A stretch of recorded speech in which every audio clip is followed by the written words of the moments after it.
Quando o Rodrigo falou aqui sobre o trabalho que dá fazer uma sucá, eu e alguns discípulos aqui da igreja bem sabemos como é isso, né?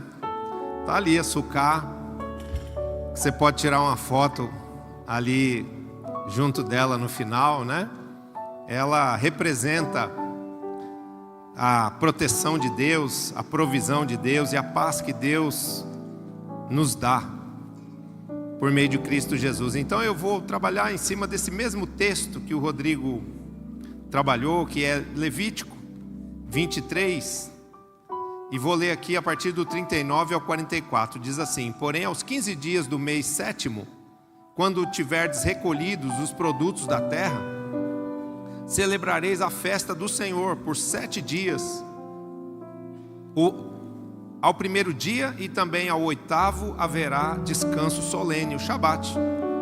No primeiro dia tomareis para vós outros frutos de árvores formosas, ramos de palmeiras, ramos de árvores frondosas, salgueiros de ribeira. Olha aí, o lulave aí. E por 7 dias vos alegrareis perante o Senhor vosso Deus. Festa dos tabernáculos, a festa da nossa alegria. Se alegre, porque você vai sair daqui muito abençoado, cheio do Espírito Santo. Celebrareis esta festa ao Senhor por 7 dias cada ano. É estatuto perpétuo pelas vossas gerações. No 7º mês a celebrareis. 7 dias habitareis em tendas de ramos.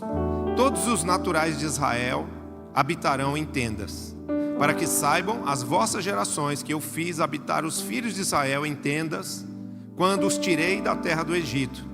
Eu sou o Senhor vosso Deus.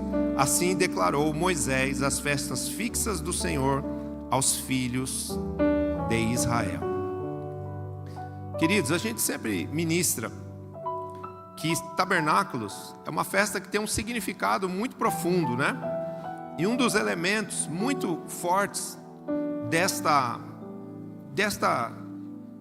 filosofia, desta essência que tem tabernáculos, né, do significado bíblico de tabernáculos, é que o Senhor traz sobre nós nessa festa 3 bênçãos. Aqueles que celebram tabernáculos passando por esse portal desfrutam de 3 bênçãos prometidas por Deus. A primeira delas é a proteção, e a gente vê isso ali na figura da sucá. O Rodrigo já falou um pouquinho sobre isso, né? Que são aquelas cabanas que permitiram o povo sair do Egito, atravessar o deserto e chegar até a terra prometida.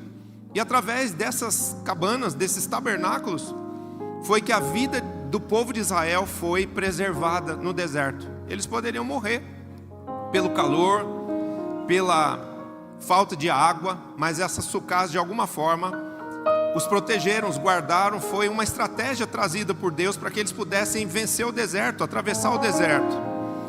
Então isso nos faz refletir, né, sobre essa nossa vida aqui neste mundo, que é uma travessia.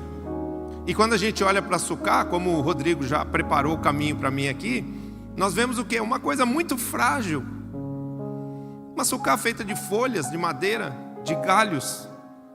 Não os protegia da chuva, não os protegia de animais peçonhentos. Facilmente uma serpente, um escorpião, que existem muitos no deserto, poderiam entrar nessa sucá. Mas é como ele falou, a fragilidade da sucá é um paralelo com a fragilidade do homem na terra, e que lembra esse homem de que a verdadeira proteção é a proteção de Deus, é a presença de Deus com ele. Isso está escrito aqui, Rodrigo, você pregou o que eu ia pregar, né? Tão frágeis as sucás, tão frágil aquele recurso dado por Deus aos homens. Mas quando eles estavam ali dentro da sucá, acho que eles paravam para pensar e diziam: bom, esses aqui somos nós, porque se não for o Senhor aqui, nós perecemos aqui nesse deserto. E isso é um paralelo com a nossa vida. Na verdade, a sucá somos nós. Você já pensou que uma bactéria invisível, um vírus, te mata? Quantas pessoas não pereceram aí nesse momento da pandemia, da Covid-19? Algo invisível tirou muitas pessoas da face da terra. Então isso nos faz refletir sobre o quanto somos frágeis, mas ao mesmo tempo, pelo Espírito de Deus presente nas nossas vidas, nós podemos saber e confiar de o quanto estamos protegidos por Ele. Porque quando o Senhor está presente nas nossas vidas, nós nos tornamos imortais. Já viu aquela coisa de que tem aí muitos vídeos, muitos reels aí no Instagram, onde vem aquele caminhão desgovernado e vem passando por cima da calçada, derruba um poste, mas a pessoa recua um passo para trás e ali tinha uma fenda no muro, tinha um corredor, a pessoa entrou, o caminhão passou e a pessoa continuou viva. Depois ela sai para ver o caminhão destruindo todo o resto da rua, mas ela está viva, né? Cai a marquise, cai o telhado de um posto de gasolina e a bomba segura a pessoa embaixo da marquise e a pessoa não morre. Ou seja, quantas pessoas aqui já quase morreram, mas não morreram? Levanta a mão. Você quase morreu uma vez num acidente, você quase morreu através de alguma coisa que aconteceu, mas você acabou não morrendo, tanto é que você está aqui vivo, graças a Deus. Você só não morreu porque Deus tinha um propósito na sua vida. Você só não morreu porque Deus te guardou, te protegeu. Amém? Então nós temos que entender isso, que a verdadeira proteção sobre a nossa vida está ligada à presença de Deus, a nossa fé em Deus, a nossa confiança em Deus. Eu sempre falo isso me referindo a Israel. Israel é um país cercado por muitos inimigos. São mais de 240 milhões de árabes, na sua grande maioria muçulmanos, contra 9 milhões de judeus. Por quê? 240 milhões de inimigos não conseguem remover do território um povo que são só 9 milhões. Porque 240 homens não conseguem prevalecer contra 9 homens. Porque a mão do Todo-Poderoso, o guarda de Israel, aquele que não dormita nem tosqueneja, está sobre o povo de Israel. Assim como essa mão poderosa desse guarda de Israel está sobre a sua vida. Você crê nisso? Dá um aplauso a ele.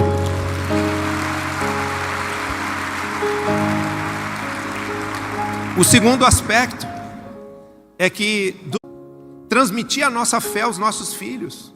Nós precisamos ensinar a criança no caminho que ela deve andar. É muito importante você, pai, você, mãe, se esforçar, ensinar o seu filho a orar. Olha o que o Rodrigo falou.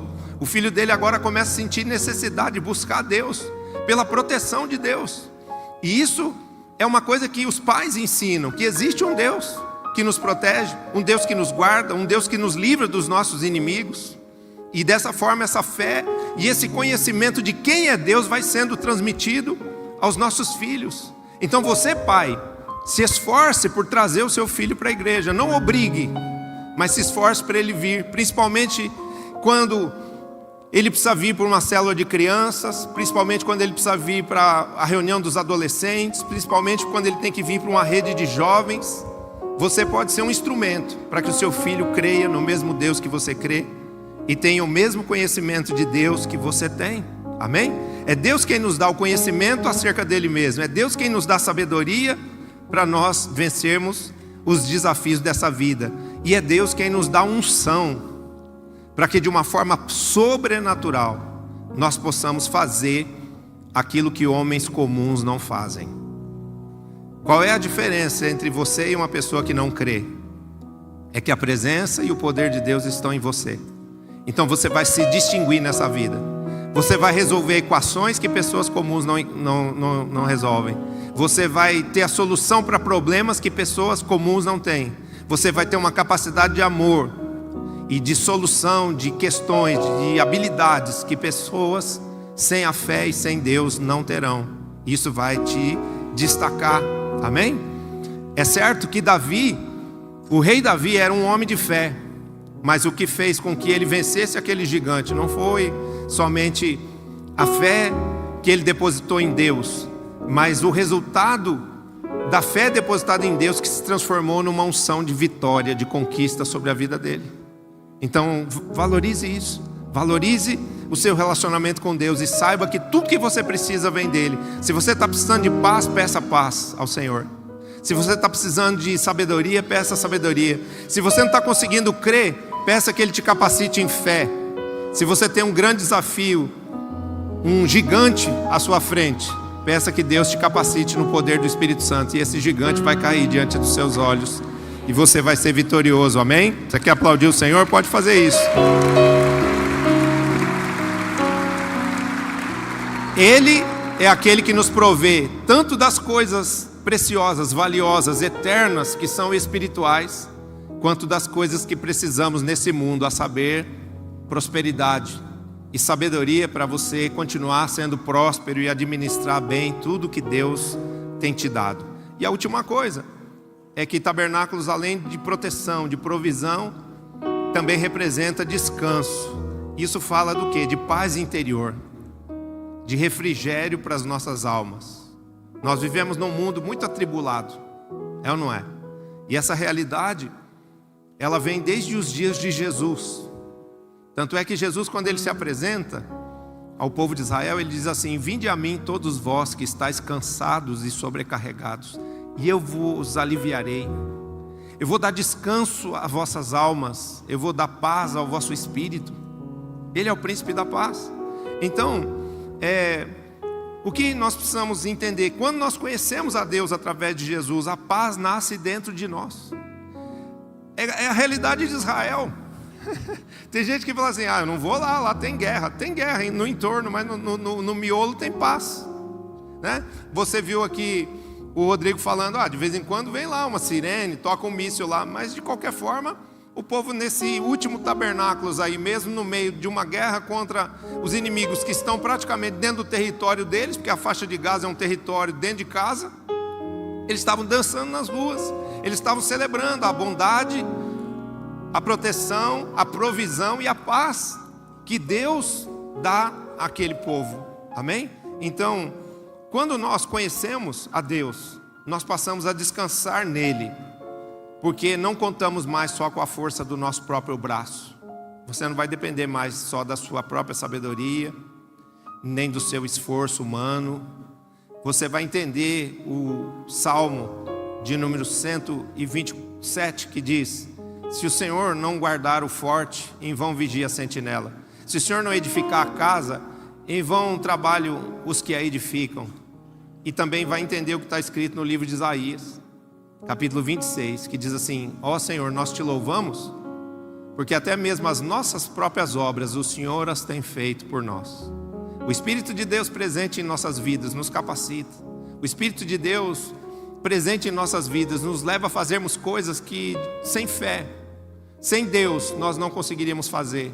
E quando grandes desafios vêm, o nosso coração permanece em paz, porque nós sabemos que existe um Deus no céu que olha por nós, que peleja por nós e que guarda as nossas vidas. Quando nós cremos no Senhor, nós passamos a descansar nele, confiando no seu poder e também no seu amor, que nos guarda e nos supre em todas as nossas necessidades. Quando nós cremos em Deus, algo poderoso acontece, que é o Senhor dar equilíbrio à nossa vida, estabelecer as prioridades corretas, nos dando uma vida feliz nesse mundo e uma vida eterna no céu. Amém?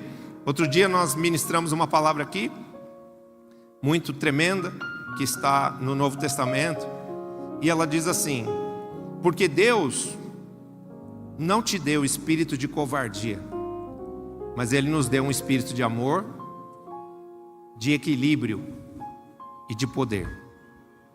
Amém? Então, o que representa esse equilíbrio?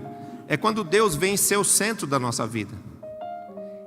E a gente para de correr atrás das coisas, a gente para de correr atrás das bênçãos, e a gente fica no centro com Deus. E as bênçãos dele todas, por causa do amor a Ele, por causa da fé nele, por causa da obediência a Ele, começam a nos alcançar. Deuteronômio 28 diz: se você tão somente tiver o cuidado de guardar todos esses mandamentos que hoje eu te ordeno, todas essas bênçãos virão e te alcançarão. A gente com Jesus não precisa ficar correndo atrás das coisas. Elas vêm na nossa direção como uma dádiva divina, como uma bênção de Deus, enquanto nós descansamos nele e desfrutamos da sua paz.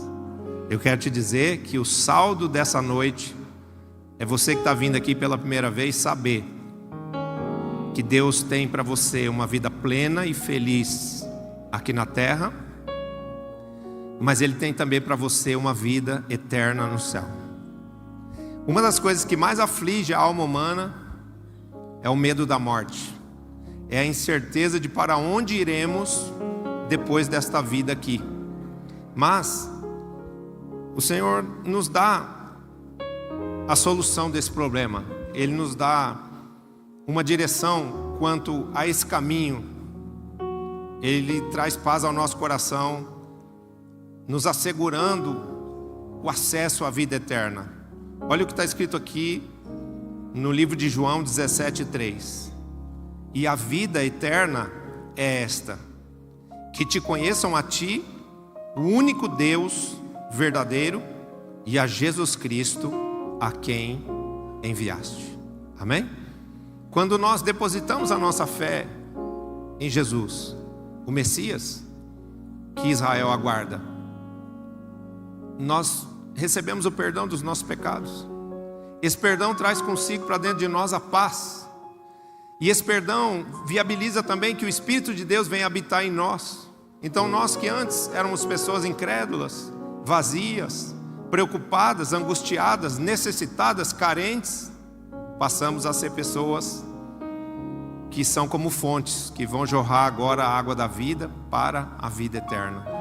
Ao invés de você ser uma pessoa que precisa de amor, que precisa de paz, que precisa de fé, e não sabe onde receber isso, você vai ser abundante em todas essas coisas e vai poder derramar amor e paz e fé e alegria na vida dos seus familiares, na vida dos seus amigos, na vida dos seus colegas de trabalho. E a sua vida não será mais uma cisterna vazia, uma fonte seca. Não, vai ser uma fonte caudalosa que vai jorrar dessa água da vida na direção da eternidade. Quem quer isso para si? Então, se você está aqui nessa noite e quer isso para você, faça comigo essa oração. Diga assim: Senhor Jesus, nesta noite eu creio que o Pai o enviou a este mundo para que o Senhor fosse o preço pago naquela cruz por todos os nossos pecados. Hoje eu reconheço diante de Ti, Pai, que como qualquer ser humano, eu tenho falhas, eu cometo pecados. Muitas vezes eu entristeço ao Senhor, mas nessa noite eu me aproprio do sacrifício feito por Cristo na cruz do Calvário e tomo posse do Teu perdão para mim, porque todo pai que ama perdoa os seus filhos. Então hoje eu te peço, Pai Celestial, perdoe todos os meus pecados e me dê a experiência do novo nascimento. Para isso eu declaro que deposito a minha fé em Cristo Jesus, aquele que ressuscitou de entre os mortos, e faço dele o único Senhor e o Salvador da minha vida, em nome de Jesus. Mais uma vez eu te peço, me dê o Teu Espírito Santo, perdoe todos os meus pecados e escreva, Senhor, o meu nome no livro da vida eterna, em nome de Jesus. Amém. Graças a Deus. Glória a Deus.